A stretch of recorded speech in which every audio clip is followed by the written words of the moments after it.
Bonjour, jour moins 80. Déjà 20 jours qu'on fait ce super concept où on vous raconte notre journée et on vous présente des petits trucs pour la prépa. Exact. Et voilà, donc là c'est le 20e jour, donc épisode super cool. C'est parti. Donc, Super terre aussi. ouais, On s'y est pris un on peu n'a tard. jamais publicitaire, vous inquiétez pas. Je suis sûr que vous êtes en train de vous inquiéter, la vidéo est pas là. Elle arrive, elle arrive maintenant en fait, tout simplement. Moi, je vais vous raconter un peu ma journée et après, Axel, et pas Alex, vous parlera d'un super texte de Jean de La Fontaine. Axel, est-ce que j'ai le droit de commencer? Vas-y. Allez, commence, j'y vais, avec c'est plaisir. parti.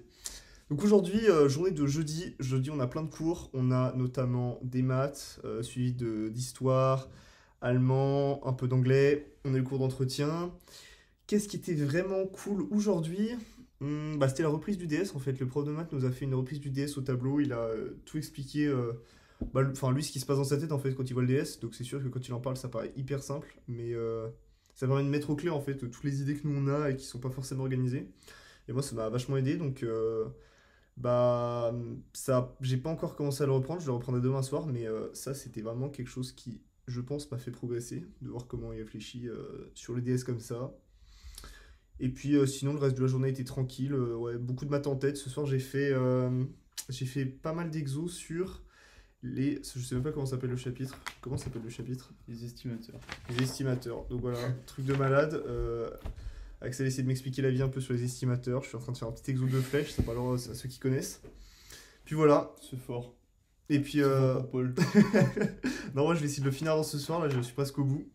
Mais c'est drôlement cool. En vrai, j'aime bien les estimations ponctuelles. C'est sympa. Franchement, ça peut faire peur comme ça, mais c'est vraiment cool. Et Axel, sur ce, je te laisse parler de Jean de La Fontaine et de ta journée. Enfin, parle de ce que tu veux en fait, mec. Voilà, moi je vais vous parler un peu de ma journée, mais j'ai pas trouvé ça aussi intéressant que Paul. Voilà, c'était une journée de prépa, mais je pense que c'est aussi la fatigue qui fait que c'est un peu compliqué de trouver des Puis, trucs en intéressants. l'occurrence, tu avais pas fait le DS top 5 que le prof a corrigé au tableau, donc C'est vrai. tu retrouvais moins dans les questions. Genre, moi, j'étais là, ok, ça, j'ai buté là-dessus, je m'en rappelle et tout. Bah, après, j'avais lu le sujet, donc on peut dire que je l'avais fait, Calme-toi, quoi. calme-toi, calme-toi, respire, Axel. Vas-y, sans rire, pour changer du coup de contexte, Ouais. on a décidé qu'on allait continuer, même quand on a moins de temps, de vous présenter un sujet géopo ou philo ou maths si vous avez de la chance, ou je sais pas quoi, une ref par jour. Parce que c'est quand même la partie la plus intéressante de la vidéo, surtout pour ceux qui sont en prépa, quoi. C'est ça. Ça vous apporte quelque chose. Donc aujourd'hui, on va étudier un texte que notre prof de philo nous avait dit de regarder. Je sais pas si vous allez regarder, c'est Comment l'amour est-il devenu aveugle?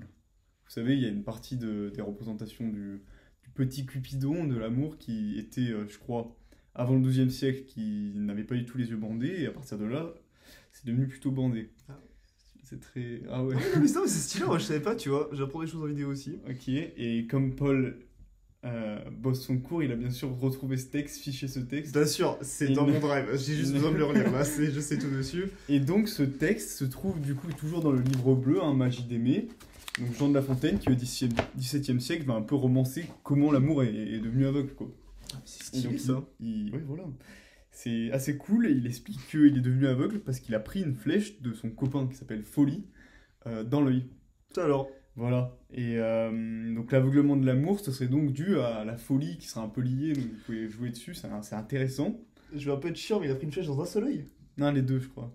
Ah ouais, genre le mec qui a vraiment mal visé deux fois, quoi. Voilà. Putain, c'est vraiment Elle pas le lui bon donne pote, un hein. coup si furieux qu'il en perd la clarté des cieux. Ah ouais, non. Voilà. Dur. Dur d'avoir folie en pote, hein. Voilà. Et ce qui se passe, c'est que donc du coup, les dieux, pour venger Amour, ils ont condamné la folie à lui servir de guide, genre à le suivre de partout. C'est pour ça. Oh, Donc ok. les deux sont liés. Donc ça c'est dans la fable, je vous conseille de le lire. C'est page 140 du coup. Vous y allez, c'est super intéressant. Voilà, et Enfin, sont même plus que liés, parce que là, d'après de ce que tu m'as dit, je comprends que c'est au début c'était collègue. la Et maintenant, folie guide l'amour, quoi. c'est ça, maintenant la folie est obligée de le suivre. Donc c'est carrément l'amour est plus qu'aveugle, il est guidé par un truc qui est. Ouais, C'est ça. je sais pas comment est-ce qu'on pourrait définir la folie, c'est un autre sujet ça, mais. Voilà, et vous pouvez aussi vous servir stylé. notamment donc, de ce fait que la folie a aveuglé l'amour, mais aussi du fait que maintenant la folie suit l'amour par le fait qu'il est aveugle. Donc, peut-être que si on aura un amour qui serait plus conscient, il Mhm. perdrait sa folie. Donc est-ce que ce serait moins bien? Peut-être meilleur, bref, vous ferez ce que vous voulez avec ça dans vos compos, c'est compliqué d'articuler. Mais voilà, le lien entre amour et folie, très intéressant. Aussi, celui qui nous a présenté ce texte, qui est donc un prof, rajoute un petit commentaire en expliquant que Plus que l'amour et la folie sont liés, La Fontaine il va aussi organiser une réflexion sur le fait que euh, la folie serait bénéfique à l'amour. Bref, je vous laisserai lire la petite citation, c'est intéressant. Enfin, c'est intéressant. C'est intéressant, c'est super, c'est cool. Et voilà, je pense que c'est indispensable en fait de lire le texte, clairement. Juste pour avoir des trucs techniques entre folie et amour, quoi. Non, mais c'est vrai, très très stylé. Moi, j'ai rajouté un truc pour apporter un petit peu ma contribution à cette analyse. Un truc stylé que j'ai vu dans le texte, qui est pas forcément le thème central du texte, mais il rappelle que l'amour, Cupidon, en fait, c'est le fils de deux dieux grecs qui sont Aphrodite et Arès. Donc le dieu de... Alors, je sais pas comment on pourrait qualifier Aphrodite, c'est la féminité, la sensualité, la passion, etc. Séduction. La séduction, c'est plein de choses. C'est vraiment un concept hyper général, Aphrodite. Et Arès, plus facile à définir, le dieu de la guerre, un peu la violence, etc. Et donc, dire que Cupidon, l'amour, donc ce serait issu de l'engeance de ces deux concepts, en fait, c'est intéressant parce que ça permet de lier l'amour à la fois donc, son côté séduction, mais surtout un côté qui est moins vu, qui est celui de la violence et tout, qui se rapprocherait plus de la folie, en fait. Voilà. Et donc, ce qu'on vous conseille aussi avec Paul, c'est ouais que. Ouais. Ouais, vas-y. C'est qu'en fait, maintenant, avec ce que Paul vient de vous dire, vous connaissez 3 origines de l'amour, qui seraient déjà celle qui est plus platonicienne, qui viendrait de Poros et Plénia, donc la complétude et le mendiant. Donc ça, c'est platonicien. De l'autre côté, vous avez la théogonie d'Hésiode, qu'on a bossé en cours, qui serait donc plus le fils c'est quoi, c'est D'Ouranos, qui est vraiment, il se fait trancher le phallus, je vous laisserai chercher ce que Ouranos c'est. et Gaïa. Et voilà.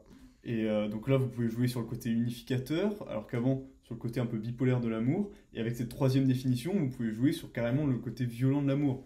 Donc là, je vous donne Totalement. 3 origines, et voilà, vous jouez avec. Vous en faites ce que vous voulez. ferait L'intérêt est plaisir. à vous. On se voit demain. Hmm. Bisous. Ciao.